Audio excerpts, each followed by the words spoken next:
ঢাকা অবস্থানরত জাতিসংঘ মহাসচিব আন্তোনিও গুতেরেসকে সাথে নিয়ে আজ কক্সবাজারে রোহিঙ্গা আশ্রয় শিবির পরিদর্শনে যাবেন প্রধান উপদেষ্টা ডক্টর মোহাম্মদ ইউনুস। পরে অন্তত 1 লাখ রোহিঙ্গার সঙ্গে ইফতার শেষে রাতে ঢাকায় ফিরবেন তারা। শুক্রবার সকাল 9টায় ইন্টারকন্টিনেন্টাল হোটেলে গুতেরেসের সঙ্গে সাক্ষাৎ করবেন পররাষ্ট্র উপদেষ্টা তৌহিদ হোসেন এবং প্রধান উপদেষ্টার রোহিঙ্গা সমস্যা ও অগ্রাধিকার প্রাপ্ত বিষয়াবলী সংক্রান্ত হাই রিপ্রেজেন্টেটিভ খলিলুর রহমান। এরপর সকাল 10টায় প্রধান উপদেষ্টা ডক্টর মোহাম্মদ ইউনুসের সঙ্গে দেখা করবেন জাতিসংঘ মহাসচিব। সেখানে রোহিঙ্গা সংকট ও মানবাধিকারের প্রসঙ্গ অগ্রাধিকার পাবে। এরপর তারা যাবেন কক্সবাজারের রোহিঙ্গা আশ্রয় শিবির পরিদর্শনে। সেখানে রোহিঙ্গা শিবিরে জাতিসংঘের হয়ে কাজ করা বিভিন্ন সংস্থা তাদের কার্যক্রম নিয়ে মহাসচিবকে ব্রিফ করবেন।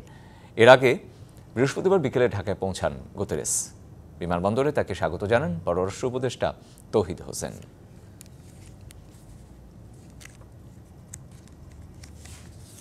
উৎসবের খুশি হবে নগদে বেশি, কারণ ঘন্টায় ঘন্টায় আছে গিফট জেতার সুযোগ।